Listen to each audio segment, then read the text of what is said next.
kita mendiskusikan hal yang menjadi pembicaraan hampir di setiap tempat tongkrongan, yaitu politik 2024. Kita awali dengan informasi basi, informasi lama, bahwa Bosman tidak memilih 01 atau 02 dalam Pilpres 2019 tepat 1 bulan sebelum hari H, dan ini Bosman publikasikan di sosial media dengan mengatakan, percuma saya memilih, siapapun yang kalah akan gabung ke yang menang. Tujuannya adalah untuk konsolidasi politik di parlemen dan konsolidasi kekuatan di eksekutif di pemerintahan. Bagi-bagi kekuasaan di pemerintahan agar rakyat melihat kekompakan ini menjadikan rakyat di bawah diam, terpuasi keinginannya. Dan benar hal itu terjadi. Faktanya sekarang ada pihak 02 yang baper, yang kanan merasa ditinggalkan 02 karena ketika 02 di pemerintahan, keinginan mereka pihak kanan tidak terakomodir, tidak memperjuangkan agama. Istilah pihak kanan menjelaskan opini mereka karena melaksanakan kewajiban agama hanya secara pribadi masing-masing aja itu pejabat, tetapi tidak membuat negara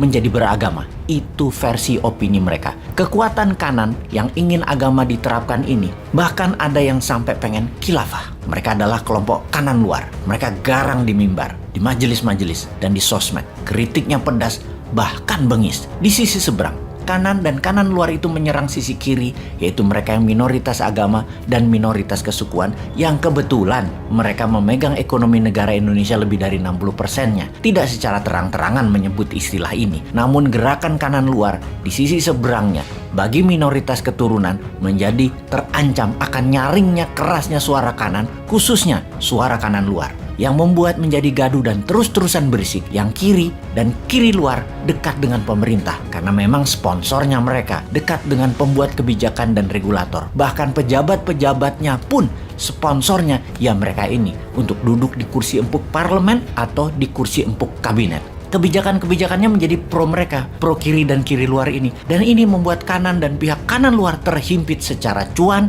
terhimpit secara peluang, terhimpit secara tekanan media karena pihak kiri pakai buzzer rupiah yang dimodali bukan hanya kontennya, tapi dimodali supaya info di sosmed itu jalan dan direkomendasikan dengan bayaran per view-nya. Hal ini terjadi sejak tahun 2017 hingga saat ini. Sudah 5 tahun tidak selesai-selesai, bahkan meruncing, sehingga menjadi dendam yang akan dilampiaskan di tahun 2024, di mana kanan dan kanan luar menjagokan Mas Anies yang akan digadang-gadang mereka walau belum ada partai yang resmi mencalonkannya hingga threshold terlewati. Di sisi kiri, terutama kiri luar, punya pesan satu, apapun itu tidak boleh Anies. Karena ancaman buat mereka, kiri dan kiri luar itu. Anies tidak bisa melepaskan citranya sebagai wakil dari kanan dan kanan luar. Anies berusaha keras ke tengah, namun impresinya, kesannya belum bisa membawanya ke citra tengah. Sampai saat ini, sisi kiri dan kiri luar punya 2 jalan keluar yang terus dipertimbangkan pihak mereka. Pertama,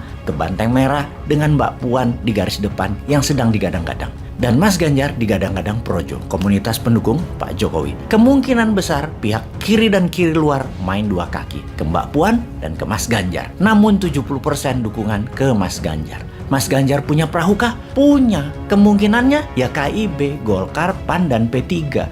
Ada Opung dan Mas Bahlil dan Mas Erik di sana. Dan ada Pak Jokowi yang selalu di tengah namun miringnya ke Mas Ganjar. Dan ini tidak bisa terelakkan. Wis kroso kok. Tapi ini kan pendapat Bosman.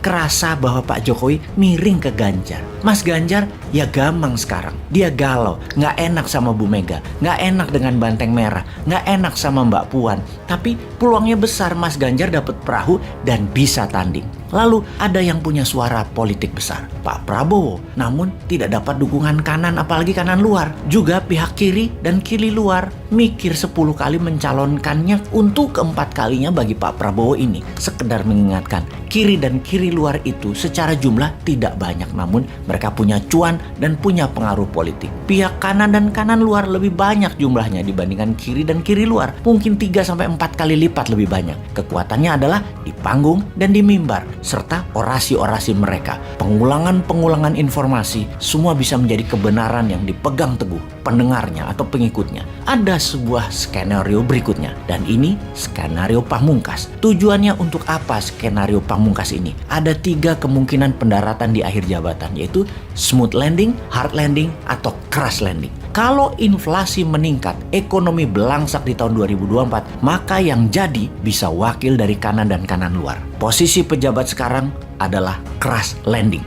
Banyak yang akan pakai baju oranye bertulisan KPK ke depannya. Kalau keadaan seperti saat ini, kurang lebih mereka akan hard landing yang didapat. Agak aman lah mereka itu. Namun, mereka berharap smooth landing, yaitu yang menjabat nanti memang satu jiwa, satu visi, orangnya mereka yang menjabat dan merupakan orangnya sponsor kiri dan kiri luar. Smooth landing didapat kalau Mas Ganjar dapat perahu dan menang. Tapi kalau keadaan terus memburuk terutama ekonomi, harga-harga menggila, barang-barang kebutuhan langka, maka daripada crash landing, mending dianggap negara dalam keadaan darurat, tidak ada pilpres dan pilkada dengan alasan mahalnya biaya akan ditambah 3 tahun hingga tahun 2027 jabatannya, juga sebagai persiapan untuk smooth landing lebih matang lagi. Hal itu bisa terjadi, semuanya mungkin. Jadi kita rakyat harus bagaimana? Simpan tenaga dan selalu berprasangka baik. Indonesia pasti punya solusi. Semesta sayang kok sama Indonesia. Selalu ada kuda hitam sebagai penyelamat. Percayalah.